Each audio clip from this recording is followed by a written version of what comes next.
अपने नेताओं को पार्टी की ज्यादा चिंता है, समाज की चिंता नहीं है। हमको समाज के लिए काम करना पड़ेगा। मैं तुम लोगों से दो बातें करता हूं। एक मुसलमान भाई अपने बच्चे को 4 साल का रहता है, उसका बच्चा तो मदरसा में लेके जाता है उसको। उस समाज के मस्जिद है, उस समाज में स्कूलें है, कॉलेज है।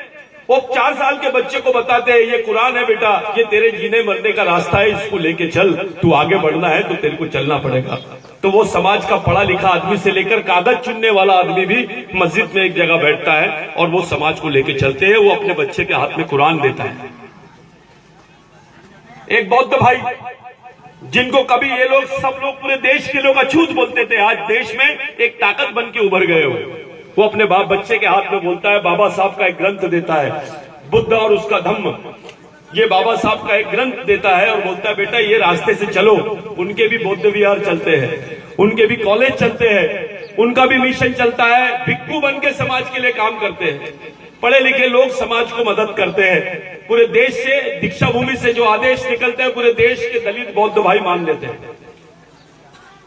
वो भी समाज आगे बढ़ गया, उनका भी मिशन है। क्रिश्चियन लोगों का मिशन देखो, उनके चर्च है, स्कूल है, दवाखाने हैं।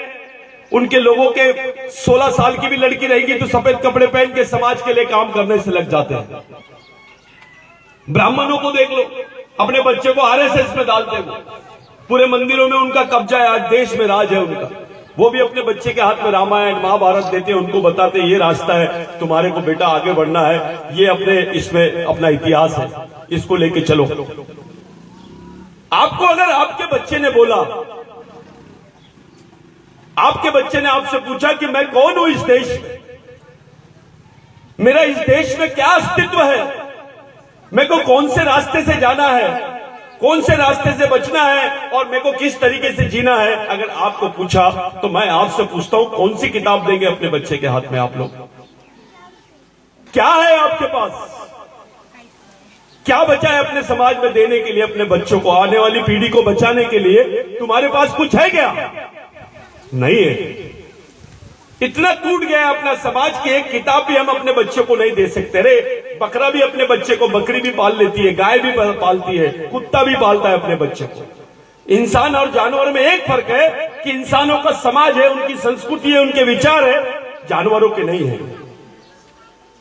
हम लोगों को मंदिर मालूम है, भगवान मालूम है, लेकिन अपनी संस्कृति नहीं मालूम, अपने अधिकार नहीं मालूम, अपना जीवन का क्या रास्ता हो सकता है वो सब नहीं मालूम हमको। आपने बिरसा मुंडा को बिठाया, आज बिरसा मुंडा के बारे में आप लोगों ने इतना बड़ा काम किया कि जो नेताओं ने नहीं किया, लेकिन आपको मालूम होना चाहिए कि बिरसा मुंडा से हमारे समाज का रिश्ता क्या है,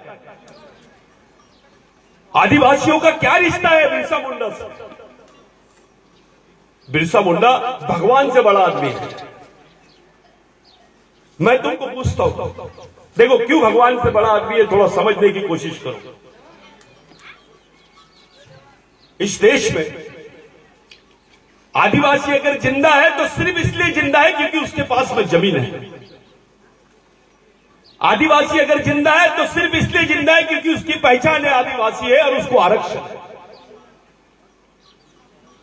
1898 में 1 लाख आदिवासी मरे थे, 1 लाख, और वो पूरे आदिवासियों का संघर्ष बिरसा मुंडा के नेतृत्व में चल रहा था। पूरे देश में ऐसा माहौल बन गया था कि आदिवासी पूरे विद्रोह कर रहे हैं और 1 लाख आदिवासी मारे गए। सेकेंड वर्ल्ड वॉर में भी इतने लोग नहीं मरे, द्वितीय विश्व युद्ध में भी जितने लोग नहीं मरे हैं उतने जमीन के लिए आदिवासी लोग मरे हैं। और उसी से घबरा के अंग्रेजों ने ब्रिटेन में कानून बनाया। जब अंग्रेजों का 7 देशों पर राज्य था, उन्होंने कानून बनाया कि आदिवासी की जमीन गैर आदिवासी आदमी नहीं ले सकता है, और गैर आदिवासी तो क्या सरकार भी नहीं ले सकती है। यानी आदिवासी इस देश का मूल मालिक है। ये बिरसा मुंडा के आंदोलन से हमारे समाज में आया, देश ने जाना उसको और हमारे बीच में अधिकार मिले। आदिवासियों का अंगूठा लगा लेते थे, 2 गिलास पानी के लिए, 1 मुट्ठी चावल के लिए एक मुट्ठी नमक के लिए आदिवासियों के अंगूठे ले लिए इन्होंने और उनकी जमीनें हड़प लिए। ये बात बिरसा मुंडा को मालूम था, इसलिए बिरसा मुंडा ने एक कानून बनाया। तब कोई देश का संविधान नहीं था, तब जो भी चलता था अंग्रेजी हुकूमत के माध्यम से चलता था। एक तरफ से आदिवासी तीर कमठा से लड़ रहे थे, दूसरी तरफ से वो लोग बंदूकों से और तोप से लड़ रहे थे। उस लड़ाई में जीते और उस लड़ाई की वजह से आदिवासियों को इस देश में जमीनें मिलना शुरू हुई। आज जो तुम्हारे पास 5 एकड़, 2 एकड़, 3 एकड़, 4 एकड़, 5 एकड़ जमीन है, ये केवल और केवल बिरसा मुंडा के आंदोलन की वजह से है। किसी राजा ने नहीं दिया। राजाओं ने तो पंडों को जमीन दे दिया।